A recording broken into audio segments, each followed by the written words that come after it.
আসসালামু আলাইকুম everyone, welcome back to my channel. আমার আজকের রেসিপিতে থাকছে আলু আর নুডলস দিয়ে তৈরি খুবই সহজ এবং মজাদার একটি বিকেলের নাস্তার রেসিপি।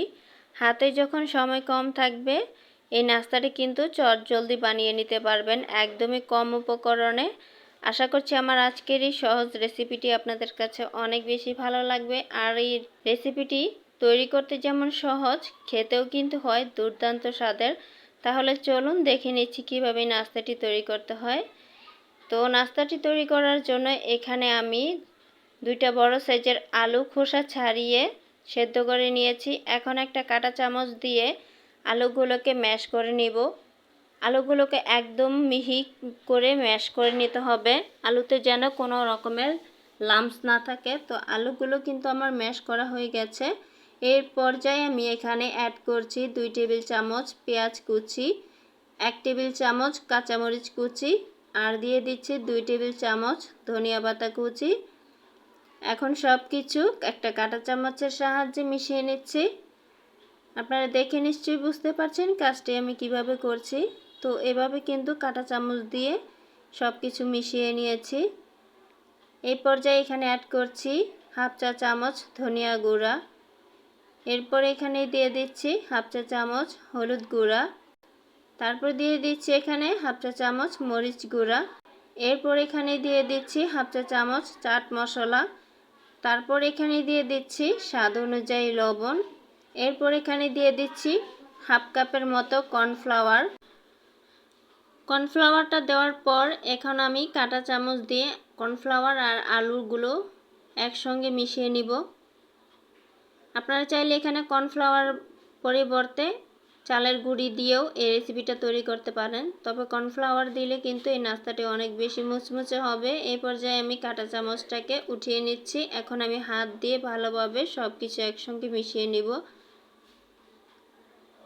তো এখানে কিন্তু আমার মিশ্রণটা তৈরি হয়ে গেছে। এখন আমি হাতটা পরিষ্কার করে আসছি। তো হাতটা কিন্তু আমি পরিষ্কার করে নিয়েছি। এখন এই মিশ্রণটাকে একটা বোর্ডের উপর নিয়ে নিচ্ছি, লম্বা করে শেপ দিয়ে নিচ্ছি নাস্তাটার জন্য। তো এখানে দেখতেই পাচ্ছেন শেপগুলো আমার কিন্তু দেওয়া হয়ে গেছে। খুবই সুন্দরভাবে শেপটা দিয়ে দিতে হবে নাস্তার জন্য। এখন একটা ছুরি দিয়ে আমি নাস্তার বাকি শেপটা দিয়ে দিচ্ছি। আমি 3 কোণা করে নাস্তার জন্য শেপ দিয়ে দিচ্ছি। আপনারা আপনাদের পছন্দ মতো যে কোনো শেপ দিয়ে দিতে পারেন।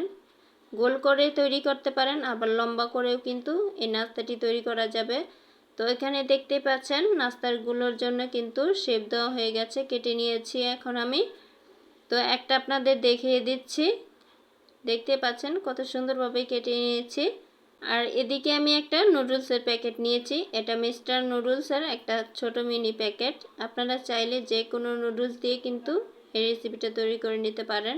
এখন একটা বেলুনের সাহায্যে নুডলসটাকে ভালোভাবে গুঁড়ো করে নিব। আপনারা চাইলে কিন্তু হাত দিয়েও এই কাজটি করে নিতে পারেন। এখন একটা প্লেটের মধ্যে নুডলসটাকে ঢেলে নিচ্ছি। আর নুডলসের যে মশলাটা আছে সেই মশলাটা আমি সরিয়ে নিচ্ছি। এখন এই নুডলসটাকে একটা সাইডে রেখে দিয়েছি। এ পর্যায়ে আমি একটা বাটিতে নিয়ে নিচ্ছি হাফ কাপেরও একটু কম কর্নফ্লাওয়ার। এরপর এখানে দিয়ে দিচ্ছি যে নুডলসের মশলাটা রেখেছিলাম সেই মশলাটা, পুরো প্যাকেটটাই আমি এখানে দিয়ে দেব।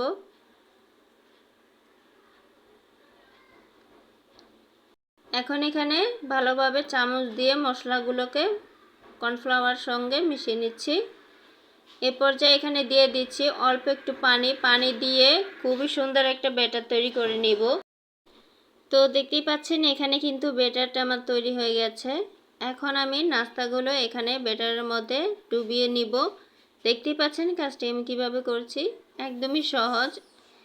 ডুবিয়ে নেওয়ার পর এখানে আমি নুডলসের মধ্যে গড়িয়ে নিব। এখন নুডলসগুলোকে চারিদিকে ছড়িয়ে তারপরে কুট করে নিতে হবে। এই কাজটি কিন্তু একদমই আলতোভাবে করতে হবে, নইলে নাস্তাটা ভেঙে যাবে। একটা নাস্তা কিন্তু আমার তৈরি হয়ে গেছে, কুট করে নিয়েছি। এভাবে আমি বাকি নাস্তাগুলোকেও কিন্তু কুট করে নিয়েছি, দেখতেই পাচ্ছেন। এখানে কিন্তু আমি সবগুলো নাস্তা বানিয়ে নিয়েছি, কুট করে নিয়েছি। এখন এগুলোকে ভাজতে চলে যাব। চুলাতে পরিমাণ মতো তেল আমি আগে থেকে একটা ফ্রাই প্যানে গরম করে নিয়েছি। এখন এই গরম তেলের মধ্যে কিন্তু নাস্তাগুলো ছেড়ে দিব। তেলটা গরম হওয়ার পর চুলাটা আঁচটা কিন্তু কমিয়ে দিতে হবে, নইলে নাস্তাগুলো নিচ থেকে কিন্তু পুড়ে যাবে। আর নাস্তাগুলো পুড়ে গেলে কিন্তু দেখতে একদমই ভালো লাগে না। তো দেখতেই পাচ্ছেন একটা সাইড কিন্তু হয়ে গেছে। এখন আমি কাঁটা চামচ দিয়ে উল্টে দিচ্ছি। কয়েক সেকেন্ড পরেই কিন্তু নাস্তাগুলোতে খুব সুন্দর একটা কালার চলে আসবে, তখনই কিন্তু নাস্তাগুলোকে উল্টে দিতে হবে, নইলে নাস্তাগুলো একদমই পুড়ে যাবে। তো এভাবেই কিন্তু আমি 2-3 বারের মতো নাস্তাগুলোকে একটু সময় নিয়ে উল্টে পাল্টে ভেজে নিব। খুবই সুন্দর একটা কালার আসা পর্যন্ত এই নাস্তাগুলোকে ভেজে নিতে হবে। চুলার আঁচ কিন্তু বাড়িয়ে দেওয়া যাবে না, একদমই আলতো হাতে এই নাস্তাগুলোকে ভেজে নিতে হবে, নইলে নুডলসগুলো কিন্তু গা ছেড়ে দিবে আর নাস্তাগুলো কিন্তু একদমই সুন্দর হবে না। তো দেখতেই পাচ্ছেন এখানে কিন্তু খুবই সুন্দর একটা কালার চলে এসেছে। এই পর্যায়ে কিন্তু আমি নাস্তাগুলোকে নামিয়ে নিব। এর বেশি কালার করতে গেলে কিন্তু নাস্তাগুলো পুড়ে যাবে। আর এখানে দেখতেই পাচ্ছেন আমার নাস্তাগুলো সবগুলো কিন্তু ভাজা হয়ে গেছে। এখন আপনাদের পরিবেশন করে দেখিয়ে দিচ্ছি। দেখতেই পাচ্ছেন নাস্তাগুলো দেখতে কিন্তু অনেক বেশি ইয়ামি হয়েছে। আর চটজলদি বানিয়ে নেওয়া যায় এরকমই নাস্তা কিন্তু সবাই খুব বেশি পছন্দ করে। আর এই নাস্তাটি খেতে কিন্তু অনেক বেশি মজার হয়েছে। একবার বাড়িতে ট্রাই করবেন, তাহলেই বুঝতে পারবেন এই নাস্তাটি কতটা সুন্দর আর কতটা মজার। তো একটা নাস্তা কিন্তু আমি ভেঙে দেখাচ্ছি, উপরে ক্রিস্পি আর ভেতরে কিন্তু অনেক বেশি জুসি। এই নাস্তাটি খেতে কিন্তু সত্যি অনেক বেশি মজার হয়েছে। আশা করছি আমার আজকের এই নাস্তার রেসিপিটি আপনাদের কাছে অনেক বেশি ভালো লেগেছে। আজকে তাহলে এখানেই বিদায় নিচ্ছি। আল্লাহ হাফেজ, আসসালামু আলাইকুম।